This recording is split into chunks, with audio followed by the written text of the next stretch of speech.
As part of our dialogue with the early childhood sector on professional regulation, the Nova Scotia Child Care Association wants to inform the conversation with information regarding the costs and benefits of professional regulation. So we've asked Professor Bill Lahey to speak to us regarding this topic.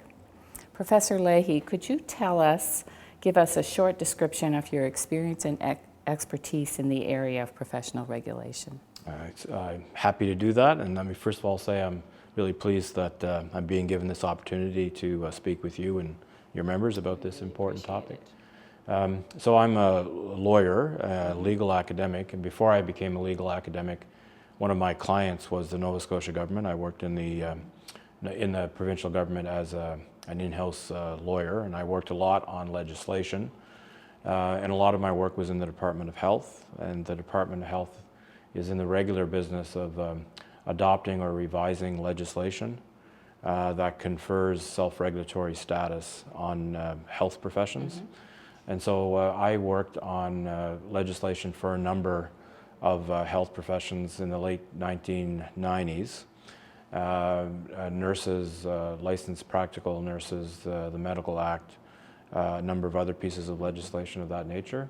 And shortly after that, I became a legal academic at the law school at Dalhousie, and I taught a course in health system law. And so in that context, I continued and I guess expanded my interest in the topic of the law and policy of professional self-regulation. Mm-hmm. And then starting in about 2004, 2005, when there was a lot of health policy discussion about collaboration between different self-regulating health professions. And there was a lot of questions being asked about whether or not the legislative framework for professional regulation was a barrier or an enabler of interprofessional collaboration. I started doing work in that area, and I've both published a number of pieces on that in the academic literature, and I've worked a lot with the self-regulating health professions in Nova Scotia on that issue of interprofessional collaboration, mm-hmm. Culminating in the adoption a few years ago of something called the Regulated Health Professions Network Act in Nova Scotia. And from that, I've ended up doing a lot of consulting on mm-hmm. professional regulation with nursing self-regulators in particular across the country, but especially in Alberta and British Columbia. And I've done a lot of work, I've done some work, a fairly significant policy paper for the three different accounting bodies. So there were the chartered accountants, the chartered general accountants, and the chartered management accountants. Yes. They've come together nationally, not in all provinces, but at the national level, to form the designated public accountant mm-hmm. Designation. And I did a lot of work I did a paper for them. Again, it was kind of in the area of interprofessional collaboration and the role that legislative frameworks could play in either enabling or harming interprofessional collaboration. So that's well, we certainly will probably be talking to you again sometime. Oh, I hope so. I love talking about self-regulation. What is professional self-regulation, and how can a profession be regulated? Well, professional self-regulation, in a sense, all professional bodies are self-regulating, mm-hmm. In the absence of any legislation that makes it so.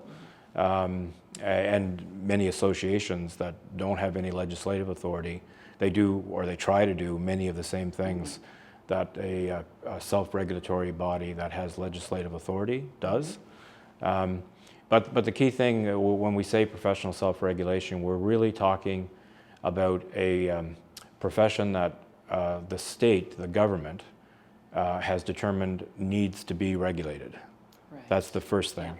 Yeah. And not always, but pretty consistently, governments make that determination on the basis of whether or not the activity of the profession is potentially harmful to the people who are receiving a service, mm-hmm. and harmful in a way that those receiving the service can't protect themselves against that harm. Okay. That's the key determination. In other words, the government decides that market forces are not sufficient. The consumer's ability to make their own choices, are not sufficient to protect the recipient of a service. So there's a decision made that there's going to be regulation, formal state-sanctioned regulation.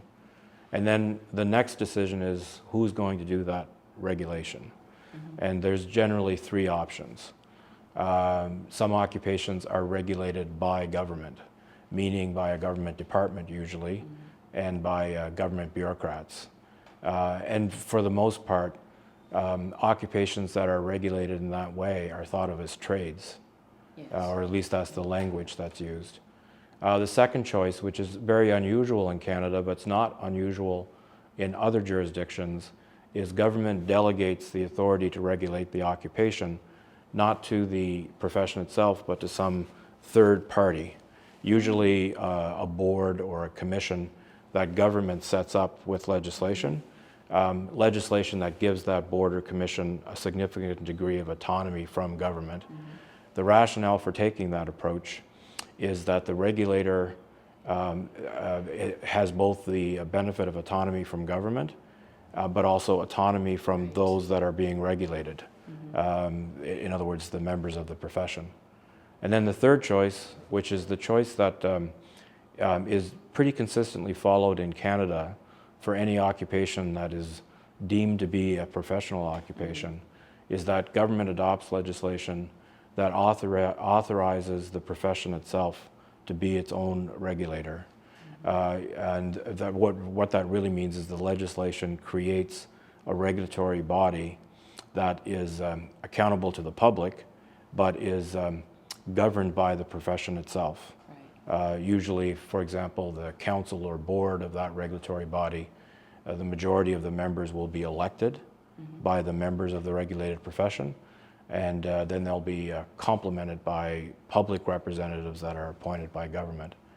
And the key rationale for taking that approach is the idea that because the occupation is a profession, it has some kind of specialized expertise that is best understood by the members of the profession itself, and therefore people and an organization that belongs to the profession is counterintuitively thought to be in the best position to regulate in a way that actually protects the public.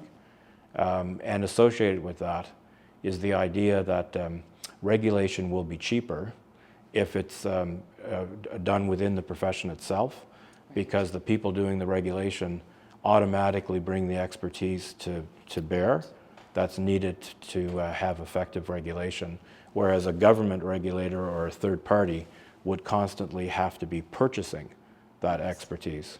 That's the theory, at least. So those are the different modes of regulation, and a little bit of a summary of why a government might choose one over the other, and in particular, why governments in Canada, at least, when it comes to professional regulation, tend to opt for professional self-regulation. What does a profession self-regulate? So what are the functions? Yeah. So I think it's important to distinguish the outcome that's desired or intended from the mechanisms that are used to achieve that outcome. So the outcome ultimately is protection of the public. And protection from what? Substandard performance by a member or members of the profession, unethical treatment by members of the profession, and then I think it's a distinct issue, ineffective provision of service. It may not be that it's a competency matter, or it may not be that it's unethical. It's just not accomplishing the outcome that the public is relying upon a member of the profession to provide. So in in large picture, that's the outcome. I guess I always emphasize there's another outcome, which is professional self-regulation, or the choice to go with professional self-regulation, is an attempt to inspire an ethos of professionalism among the service providers. The regulatory body has the responsibility to administer the regulations, but the whole idea behind a regulatory body that is of the profession is that it encourages members of the profession to be effective self-regulators of themselves. In other words, it encourages that feeling of accountability that's supposed to come with being a member of a profession. So that's the outcome.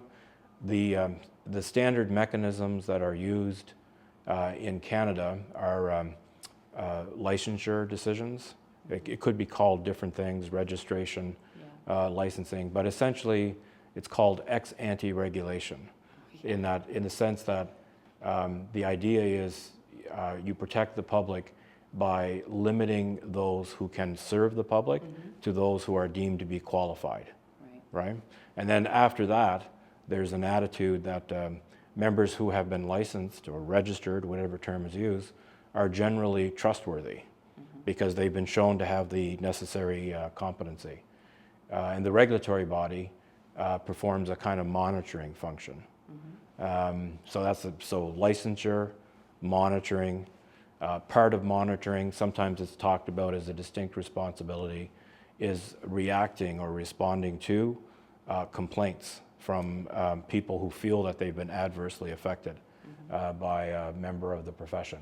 The third distinct function, and all these things interrelate to each other, would be, it could be called different things, but generally it's continuing professional competency. So there's a determination at the front end that somebody is competent, and then there's a responsibility on the regulatory body to ensure on a continuing basis that people that they have licensed retain their competency, including as technology and knowledge of how to do the professional activity evolves.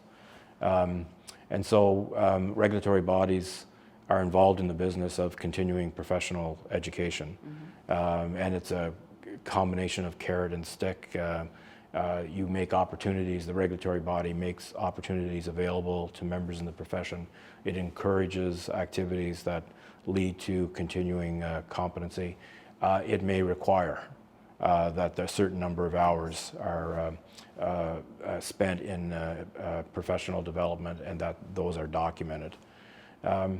I think those would be the sort of main responsibilities: licensure, monitoring, including dealing with patient complaints, which could include disciplining and in fact revoking licenses, and continuing professional development. And the thing I would emphasize is that in the grand scheme of things, Canadian professional self-regulators have generally been what I would describe as relatively passive and relatively reactive. In other words, the regulator responds when something bad is thought to have happened. Whereas professional regulators, including professional self-regulators in other jurisdictions, tend to be and have become more proactive, more aggressive in ensuring that professional practice is consistent with standard. So for example, just one example, in some countries, the United Kingdom comes to mind, health professions or members of health professions have to recertify on a regular basis. There's no assumption that because you were licensed when you're 25, that you're still competent to practice when you're 65. It's a 5-year cycle. And it's not just confirming that you're keeping your license. The whole concept is you're applying again for your license. I think Canadian professional self-regulators certainly haven't gone that far, but they are becoming more proactive, and some might say more aggressive in ensuring that professional competency is not just something that's assumed, that it's actually demonstrated on an ongoing basis. So for example, various medical regulators in Canada now require licensed doctors to go through a 360-degree practice audit on a regular schedule. So your license isn't assumed to be at stake, although it could be at stake if you're shown through one of these audits not to be still at the standard that's required. And then a lot of this is responsive to public demands. If the theory is public protection, the public actually expects that there to be protection in place, and increasingly the public doesn't regard after the fact disciplining of the individual members who have done something wrong to be adequate public protection. What are the benefits and costs of self-regulation to the sector? Well, it is a very, very complex question, Yes. and it depends a lot on the sector, and it depends on who else is regulated in the sector and what kind of service or of activity that we're talking about. I kind of repeat something maybe the first thing to say is that generally in society we shouldn't be regulating things unless there's a demonstration that there's a harm that first of all, should be controlled in some way and can be cost-effectively controlled by regulation. Because whenever we regulate, we're taking freedom of choice away from the members of the public. And we're a free and democratic society, and so that freedom of choice is something that's very, very important to us. So that's one thing to keep in mind. Once you've decided that you want to regulate, and if you're going to regulate by professional self-regulation, you've taken a significant step towards professionalizing a service that might otherwise be thought of as a professional service, but maybe not on a comprehensive, consistent basis. And there's a whole set of ethical principles and obligations that go with being a member of a profession. There's an expectation that you have to conduct yourself as a professional, and these go above and beyond your regulatory responsibilities.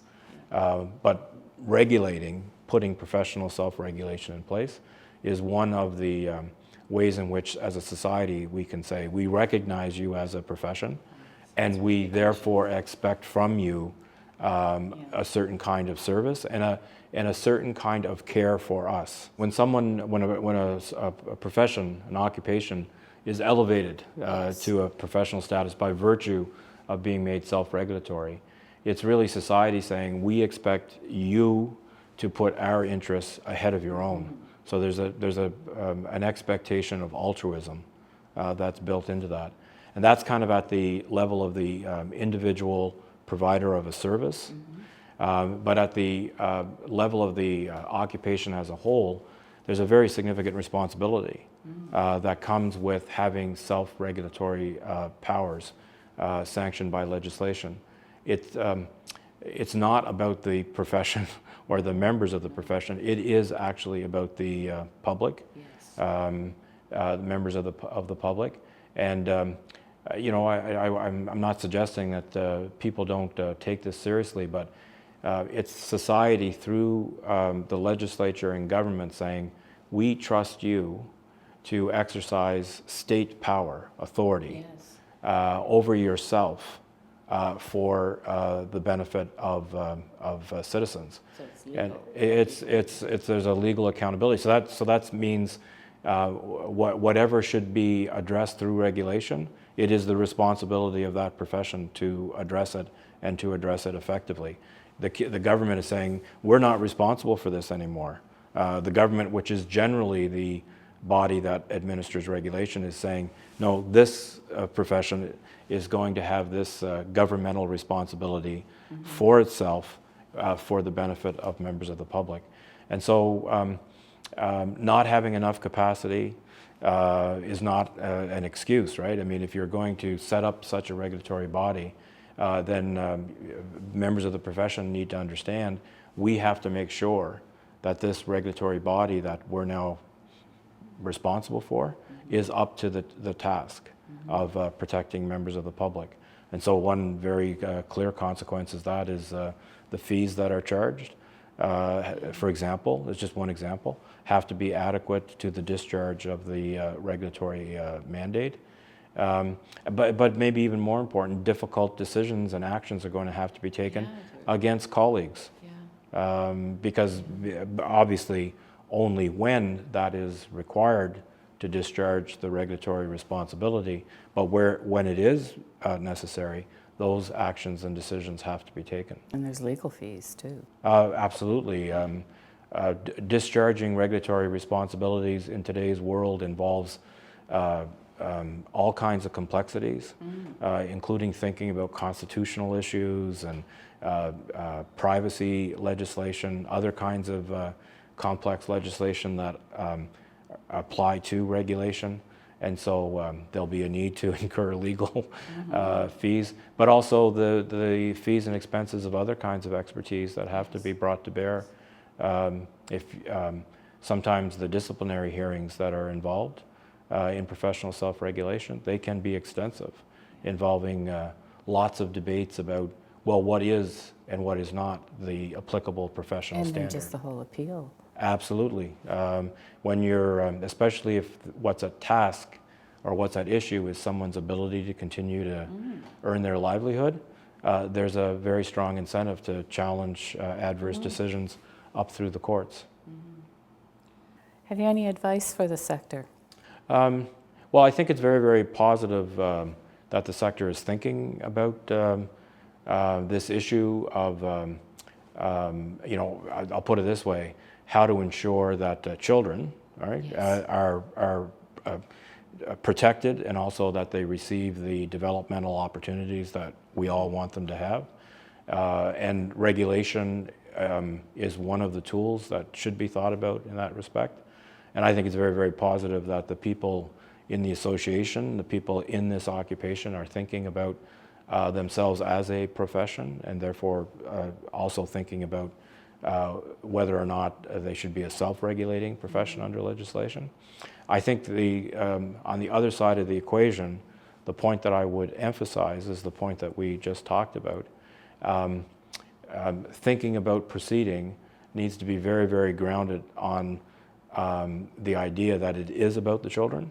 Yes. It is about protecting them. It is about ensuring their proper development, and that the thinking should be as much or more about the responsibility that comes with becoming self-regulatory, rather than about the benefits to the profession, including the recognition that is quite rightly thought of to be entailed in or implied by being recognized as a self-regulating profession.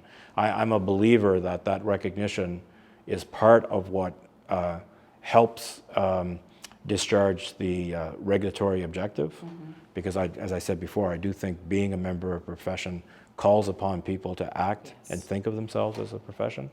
But that's not the main purpose. The main purpose is the public interest. And so you have to be ready and able and willing to accept the accountability that comes with that. Well, thank you very much. It's very exciting to me. Well, you're very welcome. I regret that I couldn't be with you for the actual live event. Well, you'll be there in spirit. Indeed I will be. So thank you very much. Thank you.